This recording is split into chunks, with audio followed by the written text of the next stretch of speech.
तो आज के इस वीडियो में हम सीखने वाले हैं भिन्न का जोड़।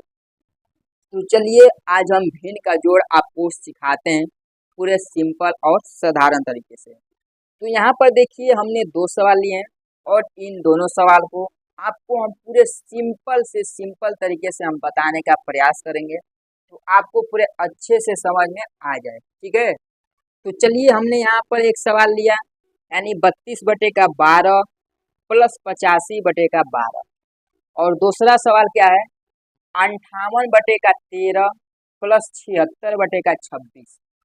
हमने दो प्रकार का सवाल लिया है, पहला में क्या है और दूसरा में क्या है यही आपको पता करना है।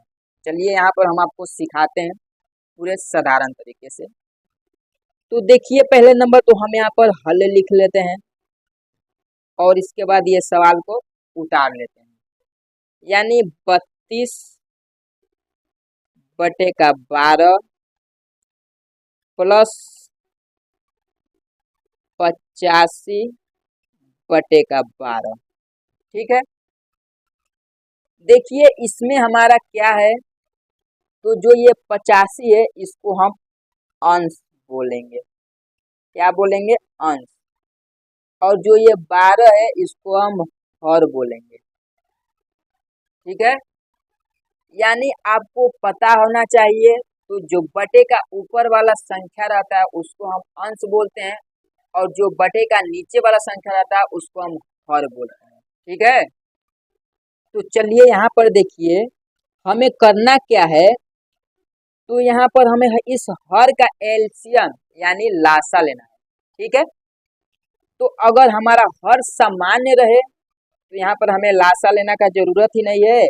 हम क्या करेंगे उसमें से एक संख्या को उतार लेंगे, यानी हम इस 12 को लिख लें यहाँ पर, चाहे इस 12 को लिख लें, यानी दोनों हमारा संख्या 12 ही है, यानी दोनों संख्या समान है। अब हमें करना क्या है, तो इसी हर से हम हर में भाग देंगे। क्या करेंगे, हर से इस एलसीएम जो निकाले यानी इन दोनों का एलसीएम निकालेंगे तो 12 ही आएगा। तो जब हम 12 से 12 में भाग देंगे तो एक बढ़ जाएगा और उस एक को हम क्या कर देंगे अंश वाले संख्या में गुणा कर देंगे। तो अगर हम यहाँ पर गुणा करेंगे तो यहाँ पर हो जाएगा 32 और प्लस फिर से गुणा करेंगे तो यहाँ पर 85 प्राप्त होगा। यानी इसको शॉर्टकट में आप समझ लीजिए, तो अगर हमारा हर समान रहे तो हमें करना क्या है, तो एक इस प्रकार से पूरे बड़े लाइन में बटे का चिन्ह खींचना है और उसके नीचे उस हर वाले को संख्या को उतार लेना है। ठीक है, और उसके बाद अंश का जो संख्या है उसको सेम उसी प्रकार से आपस में जोड़ लेना है। तो हमने यहाँ पर इसको आपस में जोड़ लिया, यहाँ पर कितना बन गया बटे का 12, तो बटे का 12 32 प्लस 85, इन दोनों को जोड़ेंगे कितना होगा 5 और 2 7 और 8 और 3 11, यानी 117/12 ये जाकर इसका राइट आंसर निकल कर आ गया। ठीक है, उम्मीद करता हूँ वीडियो आपको अच्छे से समझ में आ रहा है। अब चलिए यहाँ पर दूसरा सवाल देख लीजिए। दूसरा सवाल इससे थोड़ा हटकर है। क्या, तो यहाँ पर हम पहले हल लिखेंगे, उसके बाद इसका हम सवाल को यहाँ पर उतार लेंगे, यानी 58/13 प्लस 76/26। ठीक है,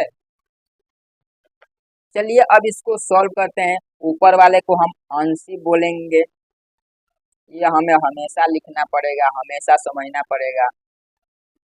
भाग हो, जोड़ हो, घटाना हो, गुणा हो, यानी भिन्न का कोई भी संख्या हो तो आपको समझना है जो बटे का ऊपर वाला संख्या रहता है उसको हम अंश बोलते हैं, जो बटे का नीचे वाला संख्या रहता है उसको हम हर बोलते हैं। ठीक है, इतना आपको पता होना चाहिए, इसीलिए हम आपको ये बार बार बताते हैं तो ये आपको पता हो। अब यहाँ पर चलिए देख लीजिए, अब हमें इस हर का एलसीएम यानी लासा निकालना है। चलिए यहाँ पर लासा निकाल लेते हैं। तो यहाँ पर 13 और 26 का लासा निकालेंगे कितना होगा 26 होगा। कितना हो जाएगा 26 हो जाएगा। इसका लौसा हमारा हो जाएगा 26।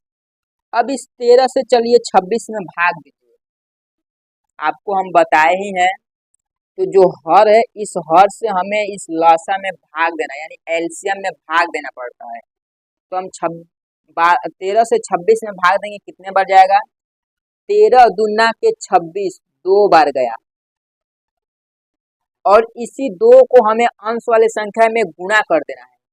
तो यहाँ पर गुणा का चिन्ह लगा लीजिए और इस 58 को यहाँ पर ऐसे उतार लीजिए। प्लस है तो प्लस को लिख लीजिए। अब इस 26 से 26 में भाग दीजिए, कितने बार जाएगा? तो 1 बार जाएगा। 26 एकम 26। गुणे का चिन्ह लगाइए, इस 76 को भी यहाँ पर उतार लीजिए इस प्रकार से। 70 और 6 76। चलिए यहाँ पर देख लीजिए, अब हमें करना क्या है, ये बटे में 26 इसको सेम उतारेंगे। 58 का गुणा 2 में करेंगे, कितना हो जाएगा? तो 8 दूनी के 16 के 6 हासिल बच जाएगा 1। 5 दूनी के 10 और 1 11, यानी 58 दूनी के 116। प्लस है तो प्लस ही उतर जाएगा। 76 का गुणा 1 में करेंगे तो 76 एकम 76 होता है, ये उतर गया। अब चलिए देख लीजिए यहाँ पर करना क्या है, ऊपर वाले संख्या को आपस में जोड़ देंगे और नीचे जो बटे में 26 है पहले इसको यहाँ पर उतार लेंगे। यानी यहाँ पर इसको जोड़ेंगे तो कितना होगा? 6 और 6 12, 12 के 2 हासिल बच गया 1। 7 और 1 8 और 1 हासिल 9, और 1 को 1 उतार लेंगे, यानी 192 बटे का 26, ये जाकर इसका आंसर निकल गया। यानी यहाँ पर हमने 2 सवाल बताया और दोनों सवाल आपको पूरे सिंपल से समझ में आ गया। ठीक है, तो चलिए आज के वीडियो हम यहीं पर समाप्त करते हैं और मिलते हैं अगले वीडियो में इसी प्रकार के नए नए टॉपिक लेकर।